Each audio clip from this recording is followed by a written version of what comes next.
आजच्या या सखोल चर्चेत आपण एका अशा घटनेचा वेध घेणार आहोत जिने जगाचा इतिहास अक्षरशः बदलून टाकला. हो, म्हणजे 2500 वर्षांपूर्वी लुंबिनी वनात झालेला सिद्धार्थ गौतमाचा जन्म. अगदी बरोबर.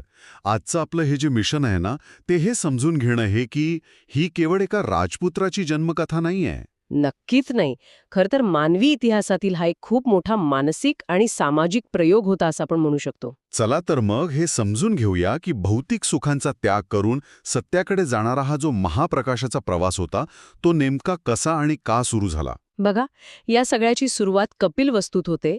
राजा शुद्धोधन आणि राणी महामाया यांच्या पोटी वैशाख पौर्णिमेला सिद्धार्थ जन्मला. आणि ऐतिहासिक संदर्भ असे सांगतात की राजवाड्यातला हा जो आनंदोत्सव होता ना, त्याची चर्चा खूप दूरवर गेली. हो, आणि ती पर्वतांमध्ये तपश्चर्या करत असलेल्या असित ऋषींपर्यंत पोचली. अगदी.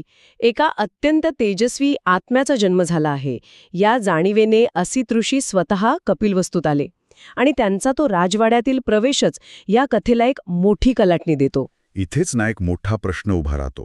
म्हणजे सगळीकडे एवढा आनंदोत्सव सुरू असताना सिद्धार्थाला पाहून असित ऋषी अचानक ढसाढसा रडू लागले. हो, हे खूपच आश्चर्यकारक वाटतं सुरुवातीला. साहजिकच कोणालाही वाटेल की या बालकावर किंवा राज्यावर एखादं मोठं संकट तर येणार नाहीये ना. इथे सर्वात लक्षवेधी गोष्ट ही आहे की असित ऋषी कोणत्याही संकटाच्या भीतीने मुळीच रडत नव्हते. अच्छा. मग कारण काय होतं? त्यांच्या रडण्यामागे एक अत्यंत वैयक्तिक आणि भावनिक कारण होतं. त्यांनी त्या लहानग्या बालकामध्ये एक अद्भुत तेज पाहिलं होतं. त्यांना जाणीव झाली होती की हा बालक पुढे जाऊन बुद्ध होईल. बापरे, म्हणजे त्यांना आधीच भविष्य दिसलं होतं. हो ना. आणि हा बालक संपूर्ण जगाला दुःखातून बाहेर काढण्याचा मार्ग दाखवेल हे त्यांना समजलं. पण तो प्रबोधनाचा काळ पाहण्यासाठी आपण स्वतः जिवंत नसू या जाणीवेने ते भावूक झाले होते.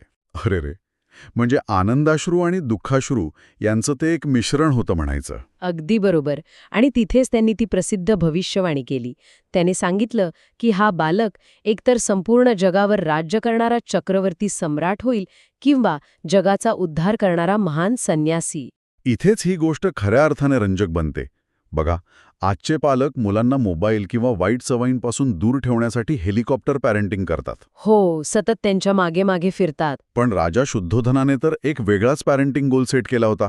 हो ना, आपला मुलगा संन्यासी होईल या भीतीने त्याने सिद्धार्थाच्या आजूबाजूला एक अतिशय सुरक्षित असं आभासी जग तयार केलं. म्हणजे बौद्ध साहित्यातील नोंदींनुसार राजाने सिद्धार्थासाठी ऋतूंनुसार वेगवेगळे राजवाडे बांधले होते. हो, आणि बागेत एखादं पान जरी सुकलं तरी सिद्धार्थाची नजर पडण्याआधी ते तिथून हटवलं जायचं. मला तर हा प्राचीन काळातील सोशल मीडिया अल्गोरिदमच वाटतो. जसं आजचे अल्गोरिदम आपल्याला फक्त आपल्या आवडीच्या गोष्टी दाखवतात, हो, आणि नकारात्मक गोष्टी पूर्णपणे फिल्टर करतात. तसंच राजाने सिद्धार्थाच्या आयुष्यातून आजारपण, म्हातारपण आणि मृत्यू अक्षरशः फिल्टर करून टाकले होते. जर आपण याला थोडा व्यापक दृष्टिकोनातून पाहिलं ना, तर आपल्या लक्षात येईल की राजाचा हाच कडक पहारा बुद्धांच्या वैचारिक जन्माचं सर्वात मोठं कारण ठरलं. ते कसं काय? कारण मानसशास्त्रामध्ये याला सायकोलॉजिकल रिॲक्टन्स म्हणतात. जेव्हा मानवी स्वातंत्र्यावर बंधने येतात आणि एखादी गोष्ट जाणीवपूर्वक लपवली जाते, तेव्हा तीच गोष्ट जाणून घेण्याची जिज्ञासा माणसाला सर्वाधिक असते. म्हणजे सिद्धार्थाला कधीच दुःख काय असतं हे माहीत नसल्यामुळे तो परिणाम जास्त मोठा होता. अगदी. जेव्हा ते राजवाड्याबाहेर पडले आणि त्यांनी ती प्रसिद्ध 4 दृश्य पाहिली, म्हणजे एक म्हातारा, एक आजारी माणूस, एक प्रेत आणि एक संन्यासी, तेव्हा त्यांच्या मेंदूमध्ये एक प्रचंड कॉग्निटिव्ह डिसोनन्स निर्माण झाला. म्हणजे एक मोठा वैचारिक संघर्ष. कारण सिद्धार्थाच्या मेंदूला त्या नकारात्मक वास्तवाची कधीच सवय नव्हती. हो, एका सामान्य माणसाला म्हातारपण किंवा मृत्यू रोजच्या जगण्याचा भाग वाटतो, पण सिद्धार्थासाठी तो त्यांच्या संपूर्ण खोट्या जगाचा विध्वंस होता. आणि याच कारणामुळे त्यांनी राजवाड्याचा त्याग केला आणि सत्याचा शोध सुरू केला. नक्कीच. बाह्य जगातील याच वास्तवाने त्यांना अंतर्मुख केले. भौतिक सुखांचा त्याग करून दुःख निवारणाचा मार्ग शोधण्याची त्यांची अस्वस्थता त्या कृत्रिम जगामुळेच अधिक तीव्र झाली होती. तर मग या सगळ्याचा शेवटी अर्थ काय होतो? लुंबिनीत जन्मलेल्या एका राजपुत्राच्या प्रवासातून आपल्याला काय समजतं? हेच की माहिती दाबून ठेवणं किंवा वास्तवापासून दूर पळणं कधीच काम करत नाही. बरोबर आहे. कितीही सुखसोयी असल्या तरी सत्याचा आणि दुःख निवारणाचा शोध हा शेवटी अंतर्मनातूनच सुरू होतो. पण या चर्चेच्या शेवटी मला एका वेगळ्याच मुद्द्याकडे लक्ष वेधायचं आहे. कोणता मुद्दा? आज आपण आधुनिक तंत्रज्ञानाच्या साहाय्याने स्वतःभोवती जे जग निर्माण करत आहोत त्याबद्दल आपण विचार करायला हवा. म्हणजे तुम्ही सध्याच्या जीवनशैलीबद्दल बोलत आहात? हो ना. आज आपण अँटी एजिंग क्रीम्स वापरतो, अत्याधुनिक वैद्यकीय सुविधा शोधतो, कोणत्याही प्रकारची शारीरिक गैरसोय टाळण्याची आपली धडपड सुरू असते. अगदी बरोबर.